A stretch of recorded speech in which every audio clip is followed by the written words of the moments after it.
친구들, 우리는 메르세데스가 예선에서 MGK의 최대 출력을 얻기 위해 트릭을 사용한다는 추가적인 사실을 발견했습니다. 그래서 예선에서 페라리와 메르세데스 간의 차이가 경기보다 더 크게 나는 것입니다. 오늘 영상에서는 메르세데스가 예선에서 주행하는 동안 전기를 어떻게 사용하는지 자세히 살펴보겠습니다. 그리고 그들이 현재 순수한 이점을 얻기 위해 사용하는 트릭이 무엇인지, 그리고 FIA가 이에 대해 아무 말도 하지 않는 이유를 알아보겠습니다. 우리는 또한 4월 9일에 예정된 수정사항을 살펴봐야 하며, 이는 2026년 규정에 대해 팀과 FIA 간에 논의될 것입니다. 또한 일본에서 진행 중인 젖은 타이어 테스트와 그날 참석하지 않는 베르스타펜에 대해서도 이야기해야 합니다. 이 말을 한 후 바로 시작하겠습니다. 팀이 불리하다는 것을 정확히 인식하는 순간이 있습니다. 그것은 상대의 데이터를 볼 때가 아니라 상대가 자신이 사용하지 않는 무언가를 사용하고 있다는 것을 발견할 때입니다. 좌절의 순간이지만 분석과 종종 항의의 순간이기도 하다. 일본 그랑프리에서 드러나는 것은 이런 이야기를 전한다. 메르세데스와 레드불은 예선에서 숨겨진 이점을 가지고 있었다. 미세하지만 잠재적으로 결정적인 기술적 세부사항, 그리고 페라리는 최악의 방법으로 이를 발견했다. 시작부터 이야기해보자. 2026년 새로운 엔진의 MGK 사용에 관한 규정은 전력의 점진적인 감소를 규정하고 있다. 한 번에 50kW씩 1초 간격으로, 이는 드라이버가 고트랙션 코너 후 직선에 도달할 때 전력이 갑자기 떨어지는 것이 아니라 계단처럼 천천히 내려간다는 것을 의미한다. 이는 기술적 안전상의 이유로 존재하는 규정이며 모두에게 적용된다. 적어도 거의 모든 사람에게 적용된다. 왜냐하면 규정에는 비상 상황을 위한 조항도 존재하기 때문이다. 기술적 문제로 MGK를 즉시 꺼야 할 경우 전자제어 시스템이 이를 수행할 수 있다. 350km에서 0으로 한 번에 전력을 줄이는 것이다. 점진적인 경사를 준수하지 않고 하지만 이 움직임은 비용이 듭니다. 활성화 후 MGK는 60초 동안 완전히 정지합니다. 사용할 수 없습니다. 경기 정상 조건에서는 그 정지가 엄청난 고통입니다. 60초 동안 전력이 없습니다. 현대 서킷에서는 사실상 받아들일 수 없습니다. 바로 이 때문에 억제 장치가 작동합니다. 아니면 작동했었습니다. 메르세데스와 레드불은 이 규칙을 예선에서 활용할 방법을 찾았습니다. 아이디어는 간단합니다. 최종 직선에서 전력이 점진적으로 줄어드는 대신 빠른 랩에서 한 번에 모든 전력을 차단합니다. 정확히 랩이 끝날 때 이렇게 하면 350bkb가 더 오랜 시간 동안 사용 가능합니다. 결승선에 거의 도착할 때까지 다음 차단은 이미 박스에 들어가는 랩 중에 발생합니다. 성능이 더 이상 필요하지 않을 때 소비할 수 있는 총 에너지 양은 변하지 않습니다. 이 점을 명확히 하는 것이 중요합니다. 하지만 소비하는 순간은 변합니다. 결승선 직전, 직선 구간에서 모든 것을 집중시키고 출구에서 줄이지 않는 대신 예선에서 몇 밀리초의 소중한 시간을 벌 수 있습니다. 문제는 이 트릭이 매우 눈에 띄는 부작용을 가지고 있다는 것입니다. 그리고 수즈키에서는 그것을 당황스럽게 보았습니다. 선수가 결승선 뒤에서 갑자기 속도를 줄일 때 뒤에서 오는 빠른 차량에게 경로를 양보하기 위해 예선에서의 랩과 같이 일반적으로 발생하는 일입니다. 엔진은 MGK의 정의 담요 없이, 터보의 부스트 없이 회전수가 급격히 떨어지게 됩니다. 결과적으로 엔진과 선수의 거의 완전한 정지가 발생합니다. 키미 안토넬리와 맥스 베르스타펜은 거의 힘이 없는 상태로 첫 번째 섹터의 빠른 코너를 기어가고 있었습니다. 예선에서 빠른 랩을 기록한 후 베르스타펜은 글리치를 언급했습니다. 하지만 그것은 고장이 아니었습니다. 비상 상황을 위해 설계된 시스템의 논리적 결과였습니다. 경쟁적으로 사용되면서 그 한계가 위험하게 드러나게 됩니다. FIA는 이를 주목했습니다. 메르세데스와 직접적인 소통이 있었던 것으로 보입니다. 이 방식의 사용에 대해 스즈키와 관련하여 일본 주말 동안 메르세데스는 이를 계속 사용하지 않기로 결정했습니다. 그리고 여기서 페라리도 중요한 역할을 합니다. 왜냐하면 우리가 처음 언급했던 그 좌절감은 새로운 것이 아니기 때문입니다. 이는 1년의 사건 중 마지막입니다. 이전에는 압축비 해석 문제도 있었고 페라리는 이미 메르세데스의 접근 방식에 이의를 제기한 바 있습니다. 그 다음에는 텁의 어려움을 겪는 사람들을 돕기 위해 수정된 출발 절차가 있었습니다. 페라리는 그 문제를 1년 전에 제기했다고 밝혔습니다. 바세르가 말했듯이 규정 변경을 기대하기보다는 자신의 엔진을 수정하라는 답변을 받았습니다. 그는 그렇게 했고 그의 평가에 따르면 그것이 그의 전체 성능에 영향을 미쳤습니다. 실제로 출발 전 과정은 페라리에 부정적인 영향을 미칩니다. 모든 메르세데스 차량에 유리하게 작용하고 있습니다. 현재 경쟁자들이 규제의 유연성을 활용하는 또 다른 사례에 직면해 있습니다. 그녀의 파워 유닛이 어떻게 구성되어 있는지 때문에 아마도 쉽게 복제할 수 없을 것입니다. 지금은 위험 없이 구현할 시간이 있었습니다. 실제로 페라리는 메르세데스와 레드불이 하는 일의 공식적인 합법성을 문제 삼지 않습니다. 하지만 그 유연성이 계속 허용될지 알고 싶어 합니다. 그렇다면 왜요? 비상 상황에서 사용할 수 있는 방식이기 때문입니다. 페라리가 이미 그 움직임을 복제하려고 시도했는지는 불확실합니다. 확실한 것은 모든 제조업체가 이를 인식하고 분석했다는 것입니다. 하지만 에너지 관리 시스템에 안전하게 구현하는 데는 시간이 필요합니다. 특히 호주 이후에만 이 이야기를 들었다면 더욱 그렇습니다. 남아있는 질문은 이 트릭이 다음 주에도 계속 유지될지 여부입니다. 다음 경주에서요, FEA는 현재 규칙이 이를 허용한다고 인정했습니다. 스즈카 사고는 안전에 대한 경각심을 높였습니다. 그리고 그것이 개입하도록 충분할 수 있습니다. 반면에 이를 사용하는 사람들도 기술적 이점과 운영 위험 사이의 경계가 미세하다는 것을 알고 있습니다. 눈에 띄는 결과 없이 잘못될 수 있는 움직임이 아닙니다. 마이애미가 다음 일정이며 FEA가 모니터링하고 페라리가 설명을 요구하고 메르세데스는 게임이 가치가 있는지 평가하고 있습니다. 그 비상조항은 운영 도구로서 짧은 수명을 가질 수 있습니다. 따라서 압축 비율 외에도 출발 절차, 앞날개가 뒷날개와 다른 시간에 닫히는 것을 알고 있습니다. 그것은 점진적인 닫힘에서 2점을 제공합니다. 따라서 규정에서 정한 400ml초를 준수하지 않습니다. 우리는 이 요소도 추가해야 합니다. 즉, 메르세데스가 예선에서 더 강력하게 나가기 위해 활용하는 비상 매핑입니다. 그러므로 메르세데스를 제쳐놓고 FIA가 4월 9일 개입해야 할 또 다른 트릭이 있습니다. 앞으로 취해질 모든 안전 조치에 대해 논의하는 회의 중에 하지만 페라리는 다시 한번 다른 팀들이 자신의 불리함을 이용하는 이러한 트릭의 희생자가 되고 있습니다. 4월 9일 런던에서 2026 포뮬러 1 규칙을 부분적으로 재설계할 수 있는 회의가 열릴 것입니다. 혁명은 아닐 것이라고 말해야 하며 적어도 즉각적으로는 아닐 것이지만 FIA 팀 및 제조사들이 모여서 자격시험에서 이미 부끄럽게 드러난 한 시즌에 대해 무엇을 할지 결정할 때입니다. 자격시험뿐만 아니라 경주에서도 중심 문제는 항상 동일합니다. 자격시험은 순수한 속도의 전투가 아니라 에너지 관리가 되었습니다. 슈퍼 클리핑, 배터리가 방전되고 파일럿이 서킷에서 가장 빠른 직선에서 리터럴리 발을 떼야 하는 순간 그것은 랩을 깊이 비자연적인 것으로 변형시켰습니다. 그리고 패독은 알고 있습니다. 파일럿들도 말하고 집에서 보는 사람들도 느낍니다. 조스 베스타펜은 더 텔레그래프와의 인터뷰에서 필터 없이 말했습니다. 그는 중국에서 열린 자유 연습을 보기 위해 한밤중에 깨어났고 15분 후에 TV를 껐습니다. 그는 이전에 그런 적이 없었습니다. 그리고 포뮬러 1에서 수십 년을 보낸 세계 챔피언의 아버지로서 간과할 수 없는 세부 사항입니다. 그렇다면 단기적으로 구체적으로 무엇을 할 수 있을까요? 가장 직접적인 가설은 연료 흐름을 증가시켜 열 엔진에 더 많은 힘을 주고 전기적 결핍을 보완하는 것입니다. 이미 즉각적인 해결책으로 배제되었으므로 고려되지 않을 것입니다. 신뢰성 문제를 일으킬 수 있으며 엔진이 전체 레이스 블록을 견뎌야 하는 챔피언십에서는 더욱 그렇습니다. 연간 페널티 전에는 사용할 수 있는 엔진이 3개 있습니다. 현재 어떤 제조업체도 그 위험을 감수하고 싶어 하지 않습니다. 2027년을 위한 아이디어는 남아있지만 마이애미를 위한 것은 아닙니다. 더욱 강력하게 떠돌고 있는 대안은 또 다른 것입니다.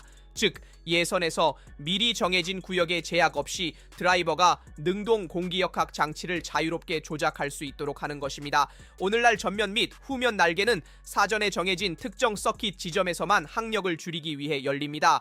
가설은 예선에서 이 제약을 없애고 드라이버가 날개를 더 오랜 시간 동안 열어둘 수 있도록 하는 것입니다. 이렇게 하면 항력이 줄어들고 배터리에 가해지는 부담이 경감됩니다. 논리는 간단합니다. 항력이 적을수록 속도를 유지하는 데 필요한 에너지가 줄어듭니다. 그리고 배터리가 덜 빨리 방전된다면 클리핑에 걸리지 않고 빠른 랩을 완주하는 데 충분할 수 있습니다. 항상 날개를 베우면 가속도가 이익을 보고 에너지 관리가 덜 신경질적이 될 것입니다. 그러나 중요한 기술적 복잡성이 있습니다. 날개를 펼쳤을 때 항력 감소는 서킷과 채택된 공기역학적 설정에 따라 25%에서 40%까지 다양합니다. 이는 팀 간에 매우 다른 전술적 시나리오를 열어줄 것입니다. 어떤 팀은 고하중 날개를 선택하고 어떤 팀은 저하중을 목표로 합니다. 이는 예선이 더 변동성이 크고 해독하기 더 어려워지게 만듭니다. 한편 모든 팀이 빠른 개입을 추진하는 것은 아닙니다. 현재 규정 변경으로 인해 가장 많은 손실을 볼 수 있는 두 팀인 페라리와 메르세데스는 기다리는 것을 선호합니다. 그들의 입장은 이렇게 복잡한 규정을 수정하기 전에 첫 경주에서 데이터를 수집하는 것입니다. 이는 단순한 기술적 신중함이 아니라 이해할 수 있는 정치적 전략이기도 합니다. 이오스벳이 분명히 말했습니다. 토토울프와 메르세데스는 이 규정에 시간과 돈을 투자했으며 실질적인 이점을 구축했습니다. 성능뿐만 아니라 지식 측면에서도 그렇습니다. 그들이 가능한 한 오랫동안 그 위치를 보호하고 싶어 하는 것은 논리적입니다. 예선에 대한 몇 가지 작은 수정이 있을 수 있지만 근본적인 구조적 변화는 오지 않을 것입니다. 왜냐하면 은색 화살의 전선이 저항하려고 할 것이기 때문입니다. 4월 9일 회의는 모든 문제를 해결하지는 않겠지만 이 포뮬러 1이 얼마나 거울을 바라볼 준비가 되어 있는지를 많이 말해줄 것입니다. 이오스벳은 토토울프와 메르세데스가 지금 이 규정을 변경하고 싶어하지 않는다고 주장합니다. 안전 조치나 쇼를 위한 것이 아니라 그들이 자신들에게 유리한 이점을 가지고 있기 때문에 그것을 보존하려고 하기 때문입니다. 하지만 같은 방식으로 현재 페라리도 조금 더 보수적인 것처럼 보입니다. 규정을 변경하려고 하거나 마이애미 이후에 도착할 업데이트로 메르세데스를 따라잡으려 하기보다는 새 경주, 새 폴 포지션, 그리고 두 번의 더블 우승을 기록한 메르세데스의 2026 시즌 시작은 해석의 여지를 남기지 않습니다. 메르세데스 V17은 최고의 차량이며 메르세데스의 파워 유닛은 논란의 여지 없이 가장 강력합니다. 페라리는 자신이 어디에서 지고 있는지 정확히 알고 있지만 아직 해결할 수는 없습니다. 페라리 팀의 0.67/6 엔진과 브릭스워스의 엔진 간의 출력 차이는 25마력으로 추정됩니다. 이는 의견이 아니라 두 팀의 항소를 정당화하는 숫자입니다. 지연된 제조업체를 위해 FIA가 열 엔진의 비상 개발을 승인할 수 있는 규제 메커니즘입니다. 예산 외에서 시험대에서 추가 시간이 소요됩니다. 진화가 준비되면 데뷔는 6월 중순 바르셀로나에서 이루어질 수 있습니다. 그러나 즉시 명확히 해야 할 혼란이 있다. 왜냐하면 같은 페라리 내부에서도 일정에 대한 명확성이 없는 것처럼 보이기 때문이다. 해밀턴은 마이애미 이전에 새로운 엔진을 희망한다고 말했다. 레클레르는 마이애미에서 추진력과 관련하여 새로운 것이 없다고 부인했다. 찰스의 올바른 관찰이었다. 실제로 두 대의 차량은 6번째 그랑프리 이후에야 해제된다. 그러나 바레인과 사우디아라비아가 일정에서 취소되면서 6번째로 어떤 그랑프리가 카운트되는지도 명확하지 않다. 마이애미인가 모나코인가, 중간 시나리오는 캐나다 경주나 바르셀로나 경주인 것 같다. 그동안 페라리는 에너지 관리 소프트웨어 작업을 할 것이다. 마이애미에서 이미 도착할 업데이트로 적어도 갑작스러운 출력 손실을 일부 수정하기를 희망하고 있다. 레클레르와 해밀턴이 스즈카에서 불만을 제기한 바와 같이, 하지만 여기에는 단순한 마력 부족을 넘어서는 문제가 있다. 페라리 SF26은 가장 강력한 엔진을 절대적인 우선사항으로 삼아 태어나지 않았다. 처음부터 생각하고 공유된 타협 프로젝트로 태어났습니다. 공기역학을 위한 OXR과 파워 유닛을 위한 엔리코 과르티에리 사이에서 마르넬로는 경쟁자들보다 높은 온도에서 작동하는 내연기관을 선택했습니다. 이는 라디에이터의 크기를 줄이고 측면 공기 흡입구를 좁히는 것을 가능하게 합니다. 페라리 SF26은 8개 중 가장 작은 다이나믹 흡입구를 가지고 있습니다. 과거에는 공기를 갈망하는 페라리에게는 상상할 수 없는 수치입니다. 터보차저는 특정한 이유로 선택되었습니다. 느린 전환에서 에너지를 회수하면서 회전수를 잃지 않기 위해서입니다. MGH 없이 터보레그를 관리하고 유도 구간에서도 6기통 엔진을 활용하여 공기역학적 이점을 생성합니다. 여기에서 STM도 탄생합니다. 배기구 앞의 플랩은 뜨거운 가스를 불어넣어 후면 날개의 효율성을 개선합니다. 그리고 추출기의 추출 자체도 포함됩니다. AS와 페라리의 동일한 뒷차축을 공유하는 솔루션이 있으며 복제할 수 있었습니다. 중요한 점은 이것입니다. 모터링 측면에서의 모든 이러한 포기는 약속된 공기역학적 이점이 실제로 실현된다면 의미가 있었습니다. 그리고 3번의 경주 후 마라넬로에서도 제기되는 질문은 정당합니다. 페라리 SF26은 공기역학적 효율성 측면에서 프로젝트 목표를 달성했습니다. 혹은 출력 부족이 부분적으로만 보완되었을 수 있습니다. 스즈카에서 열린 활성화된 날개를 위한 공간 축소는 도움이 되지 않았습니다. 공기역학적 하중은 존재합니다. 이것은 논란의 여지가 없어 보입니다. 하지만 저항력은 여전히 예측보다 클 수 있습니다. 그리고 페라리 SF26은 또한 체중을 줄여야 합니다. 더 가벼워져야 합니다. 레드불과 윌리엄스처럼 20kg은 아니지만 한 바퀴에 6 또는 7킥을 줄이면 1.5초의 가치가 있을 수 있습니다. 따라서 이를 줄이기 위해 노력해야 합니다. 그리고 이러한 맥락에서 마이애미는 엄청난 중요성을 갖습니다. 사실 패키지와 날개, 리버스 윙, 마카레나 윙이 결합된 형태로 도착할 것입니다. 이는 주요 문제, 즉 직선에서의 항력을 줄이는 데 직접적으로 초점을 맞추고 있습니다. 페라리 SF26이 가장 눈에 띄게 시간을 잃는 곳입니다. 패키지를 테스트하기 위한 200km의 영화 촬영은 4월 22일 몬자에서 예정되어 있으며 페라리는 예비 드라이버와 함께 무젤로에서 TPC 테스트도 진행할 것입니다. 그리고 다음 주에는 피오라노에서 인공적으로 젖은 상태에서 세션이 있을 예정이며 가능하면 최소한 한 명의 주전 드라이버가 참여할 것입니다. 바세로는 이미 키워드를 읽었습니다. 마이애미에서 또 다른 챔피언십이 시작될 것입니다. 작업 방향은 명확합니다. 공기역학, 에너지, 소프트웨어, 세팅, 타이어 모든 것이 병행되어 진행됩니다. 모든 것을 한 전선에 집중할 수는 없습니다. 다른 분야에서의 입지를 잃지 않고 말입니다. 그러나 경고 신호는 메르세데스에서만 오는 것이 아닙니다. 사실 스즈카에서 맥라렌도 해밀턴이 즉시 명확하게 읽은 신호를 보였습니다. 피아스트리는 호주와 중국에 비해 뚜렷하게 회복된 맥라렌 MCL C6을 타고 있습니다. 그는 맥라렌이 메르세데스 엔진에서 더 많은 잠재력을 끌어낼 때 페라리가 3위로 미끄러질 위험이 있다고 공개적으로 언급했다. 그는 격차를 7-10분으로 정량화했다. 3-40분의 업데이트도 필요하다. 아직 갈 길이 멀다. 그리고 이는 물론 메르세데스와의 비교에서다. 하지만 스즈카는 맥라렌에게 중립적인 시험대가 아니라는 점을 명확히 할 필요가 있다. 아스팔트는 2025 시즌 이후 완전히 재포장되었고 팀들에게는 뛰어난 그립 상태로 제공되었다.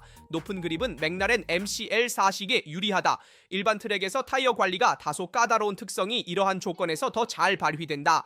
호주에서는 그레인 현상으로 어려움을 겪었고 위기에 빠져 수십 초를 잃었다. 스즈카에서의 성과가 구조적인 진전인지 트랙의 효과인지 이해하기 위해서는 추가적인 경주가 필요하다. 하지만 해밀턴의 경고는 여전히 유효하다. 마이애미는 페라리 SF26에 대한 첫 번째 진정한 테스트가 될 것이다. 갱신되었고 크로노미터는 기다리지 않습니다. 또한 안드레아 스텔라가 맥라렌이 일본에서 부상했다고 강조했기 때문에 다른 측면에 주의해야 합니다. 새로운 아스팔트 덕분에 셰시의 약점이 숨겨졌다고 할 수 있습니다.